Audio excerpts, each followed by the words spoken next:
There's a kind of silence that lives in the bathroom.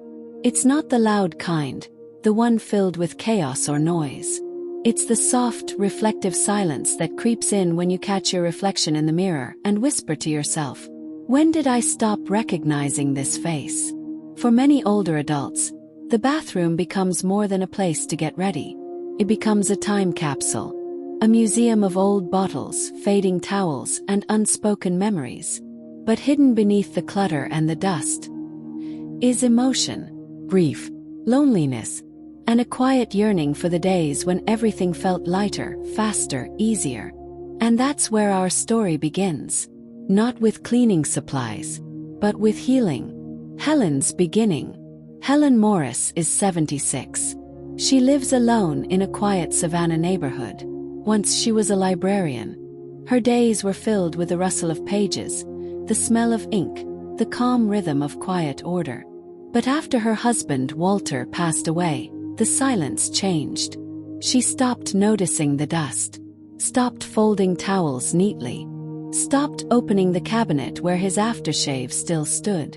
"I used to think the bathroom didn't matter," she said softly. "But then one day I realized it was the first place I went in the morning, and the last before bed. And every day started with sadness and ended with guilt." Helen didn't need motivation. She needed permission. Permission to let go.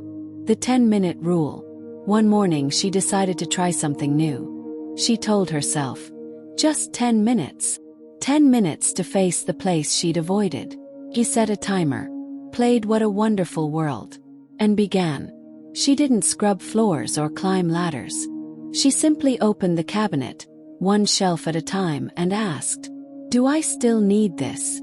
Expired lotion? Tea toothpaste? Walter's old shaving cream," held for a moment, then gently placed in the bin. And with every item she released, something inside her softened. By the time the timer beeped, she wasn't done cleaning, but she was done hurting. The science behind the calm. A 2021 study from UCLA found that visual clutter in older adults' homes correlates directly with higher cortisol levels, the body's stress hormone. In simple terms, every pile, every messy corner, every overstuffed shelf makes your brain feel unsafe. But when you restore order, your nervous system relaxes. Your breathing slows. You feel capable again. Helen said it best. It wasn't about the bathroom. It was about believing I still had control over something. And control, for seniors, isn't about perfection. It's about peace. Carl's story. The veteran's routine. Next came Carl Thompson, 72, a Vietnam veteran from Arizona. He called his bathroom a battlefield of half-finished plans. Old shaving blades, 3 bottles of mouthwash, stacks of hotel soaps he never used. He said, "It wasn't dirt, it was delay." After his wife died, Carl stopped shaving regularly. Stopped caring if towels matched. Stopped noticing the small rust stains in the sink. But one morning, his daughter visited and left him a note taped to the mirror.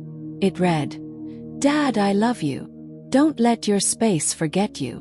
That hit him like a lightning bolt. The next day, he started what he called the 10-minute patrol. Every morning before coffee, he gave himself 10 minutes to do something. Anything that brought order. First the sink, then the floor, then the cabinet.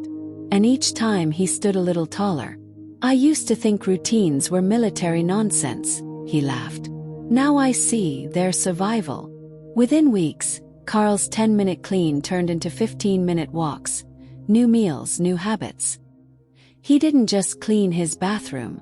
He reclaimed his rhythm. Marjorie's story. The fear of falling. In Florida, 80-year-old Marjorie Duncan had a different reason to avoid her bathroom. Fear. She'd slipped once in the shower the previous winter. The bruises healed, but the fear didn't. So she began avoiding the bathroom altogether. Spending mornings washing at the kitchen sink instead. "I felt safer there," she said. "But every time I passed the bathroom, it felt like the room was laughing at me." Her granddaughter, a physical therapist, suggested a 10-minute safety reset instead of a cleaning. So one Sunday, Marjorie laid out a plan. She placed a rubber mat in the tub, installed a grab bar, replaced her old rug with a non-slip version. Each change took less than 10 minutes. And when she stood back and looked at her bathroom, she cried. Not out of sadness but relief. I didn't know safety could feel this beautiful, she whispered. That night, she took her first bath in months. The psychology of little wins. It's easy to underestimate small victories. But neuroscientists say each completed task triggers a dopamine release, a natural burst of reward in the brain. That's why short cleaning sessions work so well. They teach the brain that change is possible. And for seniors, where motivation often feels like a mountain, small wins build momentum. You don't have to fix everything. Just one corner, one surface, one shelf. That's how confidence grows. Not overnight, but over mornings. Evelyn's story. The nurse who forgot herself. Evelyn Harris, 71, was a retired nurse from Michigan. For 30 years she cared for others. She cleaned hospital floors, comforted families, wiped tears, and never complained. But when she retired, she realized something devastating. She didn't know how to care for herself. Her bathroom reflected that neglect. Empty shampoo bottles. Piles of makeup she hadn't used in years. A cracked soap dish she swore she'd replace someday.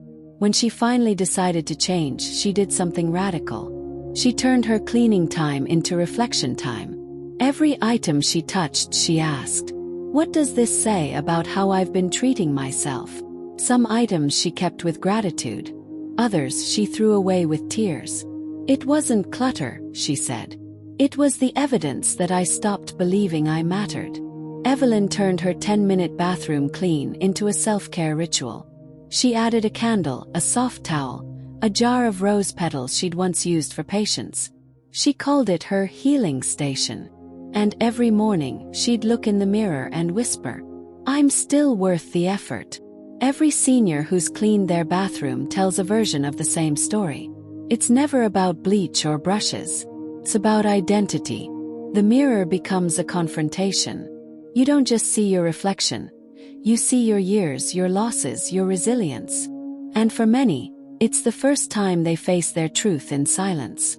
Helen said the first time she looked into her newly cleaned mirror, she cried. Because for the first time in years, she didn't see age. She saw life. Carl called it the morning check-in. Marjorie said, "The fear is gone. The floor listens to me now." And Evelyn?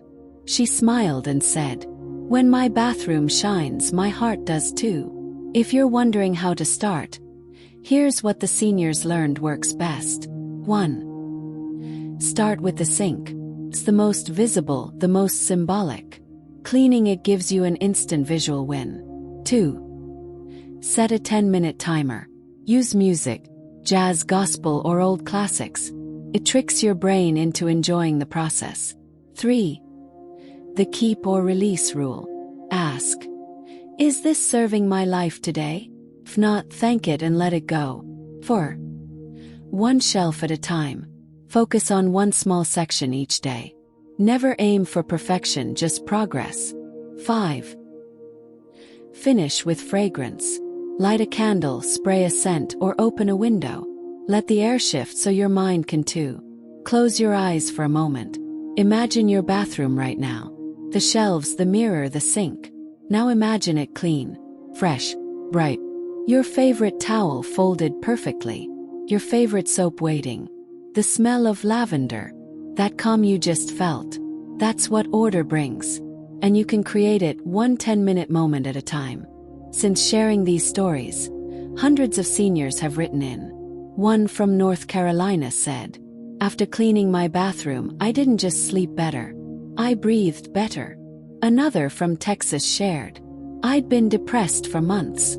Then I threw away 5 old shampoo bottles, and suddenly felt lighter." Every letter ends the same way. With gratitude, with pride, with a quiet sense of peace returning home. Act 10. The emotional parallel. What happens to a bathroom happens to a life.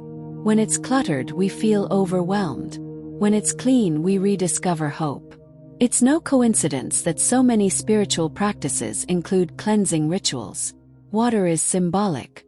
It washes away the old.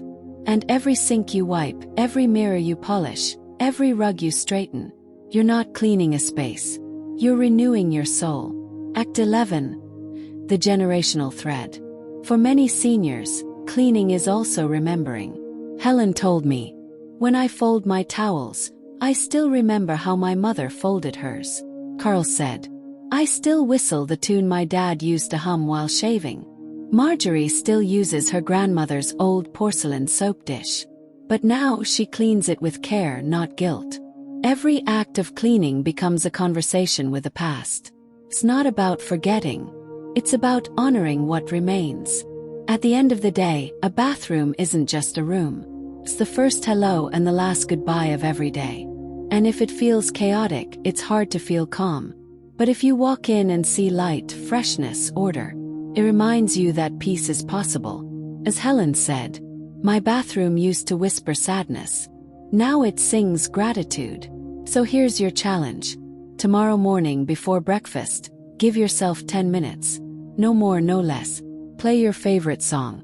Clear one surface. And breathe. Then come back to this video and tell us in the comments what you felt. Because sometimes, the smallest reset creates the biggest renewal. This is Reset for Seniors, reminding you, you don't need to clean your whole house. You just need to start where peace lives. And today that's your bathroom.